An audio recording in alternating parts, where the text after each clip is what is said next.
पश्चिम बंगाल विधानसभा चुनाव से पहले चरण के लिए नामांकन भरने का आज तीसरा दिन था। फिलहाल किसी भी दल ने उम्मीदवार घोषित नहीं किए हैं, लेकिन जैसे ही उम्मीदवारों की लिस्ट आएगी, नामांकन भरने के काम में भी तेजी आ जाएगी। चुनाव में राजनीतिक दलों ने पूरी ताकत लगा रखी है। बीजेपी को तो उत्तर भारत की तरह बंगाल में भी राम के नाम पर भरोसा है। पीएम मोदी से लेकर अमित शाह की जुबान पर केवल राम का नाम ही है। इसके जरिए वो सूबे में हिंदुत्व की सियासत कर रहे हैं। लेकिन बीजेपी की इस रणनीति को फेल करने के लिए सीएम ममता बनर्जी ने भी कमर कस ली है। वो राम का जवाब देने के लिए शिव की भक्त बन गई हैं। तो क्या है ममता का प्लान जिससे बीजेपी होगी परेशान? देखिए इस रिपोर्ट में। बीजेपी की चुनावी रणनीति से हर कोई वाकिफ है।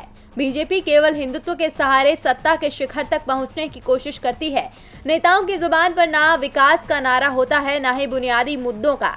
पार्टी केवल राम का नाम लेकर अपना काम बनाना चाहती है। केंद्र की सत्ता से लेकर उत्तर प्रदेश की गद्दी बीजेपी ने इसी बूते हासिल की है और अब यही रणनीति वो बंगाल में भी अपनाना चाहती है, जिसके लिए अमित शाह से लेकर जेपी नड्डा तक जोर लगा रहे हैं।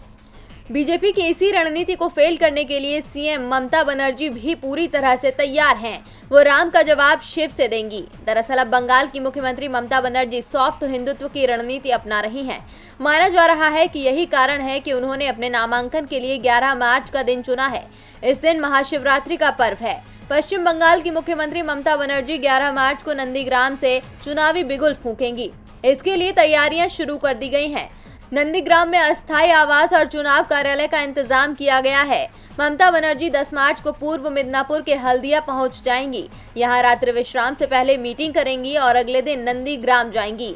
नामांकन दाखिल करने के लिए शिवरात्रि को खास वजह से चुना गया है।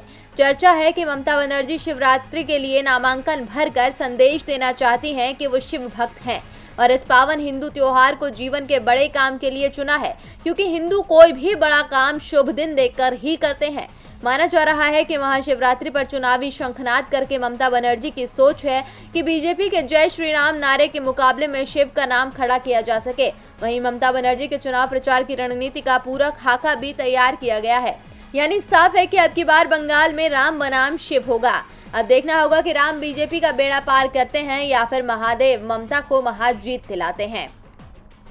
डीवी लाइव की रिपोर्ट।